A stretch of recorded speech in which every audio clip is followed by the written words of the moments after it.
Hi, Namaste. My name is Henry Jedicaire. Today I would like to give a brief review of the book The 11 Naked Emperor by my friend Henry Doktorski. First I want to say that I really like Henry. This Henry has made a very positive life for himself. He's a great writer. He's an organist. He is a chess master, master accordionist. He's a real nice guy. And he has made a lot of research to do this book. I'm interested in the subject matter because myself, I was part of the HARE KRISHNA in 1969. Here you see a picture of me in front of Bhaktivedanta Swami. I stayed around the HARE KRISHNA movement till 1974, and then as far as I was concerned, the movement had gone downhill on all kinds of levels, and I decided to go study other traditions within Hinduism and Buddhism. The 11th Emperor deals with the period of 1977 on, the period after Swami Bhaktivedanta died, and those 11 decided that they were now spiritual master, they were now guru, and they were worthy of praise, worthy of worship, worthy of taking some thousands of disciples to love them and serve them. Many built themselves little thrones so that people could worship them. And one thing that they did, all the 11 of them, was what is called washing of the feet once a year with milk, yogurt, honey, as you see in this clip. And then they would let their disciple drink this mixture because it was holy. It had touched their feet. And every day they would let people eat from their plate. That would be called the Mahaprasadam. It was holy because the spit of these 11 people had suddenly in 1977 become holy, so that anyone that would eat something that had touched their spit would benefit spiritually. So my video today deals around that delusional state that they were in. There was another devotee of Krishna, also was part of that bigger group who declared himself a guru. His name is Chris Butler that you see here. He gave himself the name Siddhar Swarupananda Paramahamsa, meaning I'm the greatest guru in the universe. He took this to another step. Not only would he let people take the Maha, the great blessing from his plate, but he decided that they would put it in various little package, maybe hundreds of them, and send them to his disciple around the world, in the Philippines, in Australia, in New Zealand, in Poland. All little packages of rice and other food stuff that had touched the spit of Chris Butler. He took it a step more. If his spit was holy, what about his nail clippings? So various disciples have now given testimonial that he was distributing his nail clipping and disciple could eat it as a blessing. And this has happened and is happening now in various Hare Krishna cults. People not only eat nail clipping, they'll eat the hair that is being shaved off the head of their gurus. That's all delusional these 11 people became in 1977. that subito presto, they were now holy men, that people could benefit eating their own spit. Each and every one of them built themselves little thrones where people could come and bow down in front of them, worship them, give them money, and many became multimillionaire doing that scam. So I'm not going to go into detail of the book of the 11 scammers, but it is a very interesting book if you want to learn the history of the Hare Krishna movement and how it is functioning now. It's not about self-realization. It's about being elected by a board. Okay, now you're a guru. It is very far away from the ideal of the Bhagavad Gita, which says that the self-realized soul can show you the truth because he has seen, he has experienced the truth. I found a video that I had not posted yet that explained more about the spit story. So I've decided to put it along with this introduction. There's a lot to learn in the book of Henry Doktorski, a lot to learn about the sinister brainwashing that can happen when a guru is not real. You will learn about money scam, manipulations of women for sexual pleasure, manipulations of men by some of those gurus that were homosexual and pedophile, like this guy Kirtan Ananda and this other guy Bhavananda, who were complete perverts. But for a little while, they had many people believe that they were enlightened, that they were saints, when in reality they were scam. Thank you very much. So today I would like to talk to you about a ceremony that I have experienced in some of the Hare Krishna temples around the world at the present moment. The gurus, the so-called spiritual masters of the Hare Krishna movement, have a ceremony where every year, usually on their birthday, they have their feet washed with water and yogurt. And when the ceremony is over, the mixture of the water and the yogurt is distributed among the followers of the guru, and the followers drink the mixture, thinking that the dust of the guru's feet will purify them. And I find this totally disgusting. Here's an example of such ceremony by a self-proclaimed spiritual master from South America. His name is Atulananda Swami.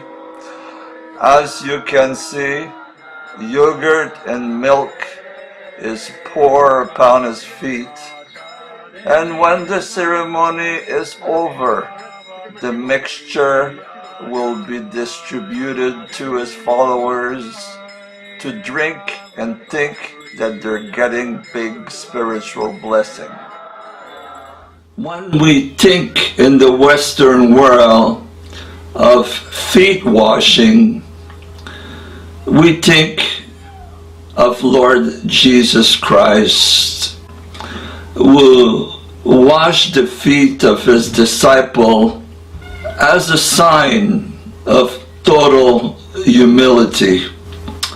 And in modern times, we have seen the Pope washing the feet of prisoners, Muslim people, very poor people. This has been a trademark of Pope Francis, as we see in this clip. In a moving gesture of brotherhood and peace, Pope Francis washed the feet of 12 refugees, including Muslims, Hindus, and Copts. The Pope kneels to wash the feet of a group of refugees. Nobody seems to care about the difference in their religions. Among them are Catholics, but also Muslims and a Hindu. He kneels before his pain and to the mixture of humiliation and fear of being expelled from Europe. As is the custom on every Holy Thursday, the Pope repeated the symbolic gesture of Jesus to the apostles. He recalled that almost at the same time, Judas was selling Jesus for 30 coins. So what would the Catholic think if Pope Francis was to ask his followers to wash his feet with yogurt and then drink the mixture, making them believe that they would have great spiritual benefit by drinking such mixture? People would think the Pope has gone crazy. Now we must remember that Pope Francis has chosen the name in the honor of Saint Francis of Assisi, one of the greatest saints of the Catholic Church. Saint Francis was the symbol of humility. Would Saint Francis ask his followers, his monks, to wash his feet with milk, yogurt, water, and drink the remaining mixture as something beneficial for their spiritual life?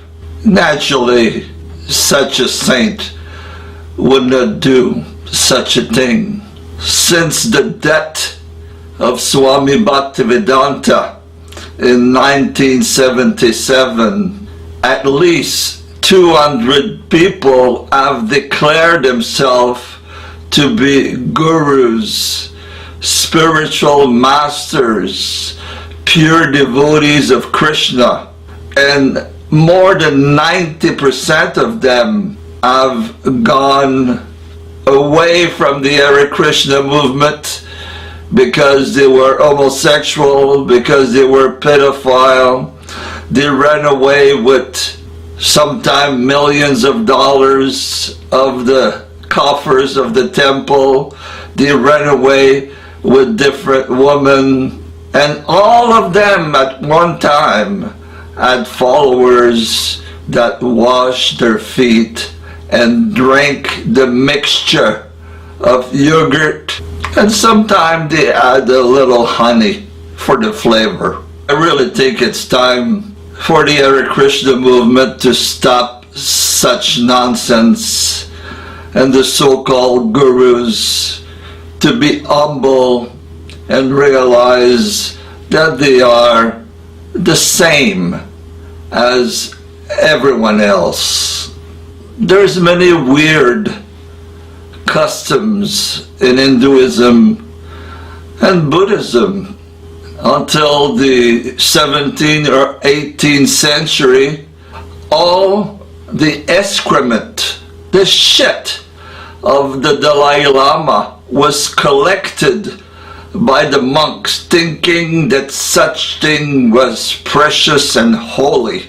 They would make little balls like pills with the excrement of the Dalai Lama, and they would distribute these pills to the Tibetan population, and possibly as a placebo effect, some Tibetan would take these little pills as a cure-all medicine. Naturally, the present Dalai Lama is not doing such thing because he is highly intelligent. He's a wise man. He has brought Tibetan Buddhism in the here and now with the essential of what Buddhism is all about. It doesn't seem that the Hare Krishna movement has anyone with the intelligence to stop such stupid ceremonies. I will leave you with another video of feet washing.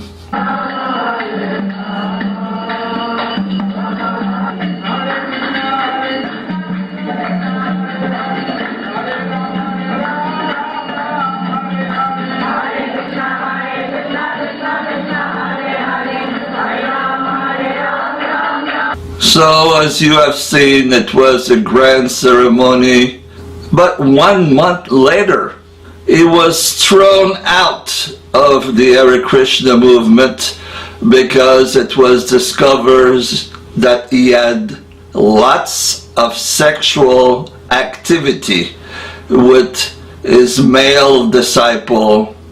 Over the years we have seen such ceremony performed on people that later on were discovered to be pedophiles, thieves, murderers, and then the poor, innocent, ignorant devotees of Hare Krishna can remember that they have drank the nectar of the mixture of yogurt that have washed the feet of those criminals. There's now many branches of the Hare Krishna movement. Some absolutely hate each other.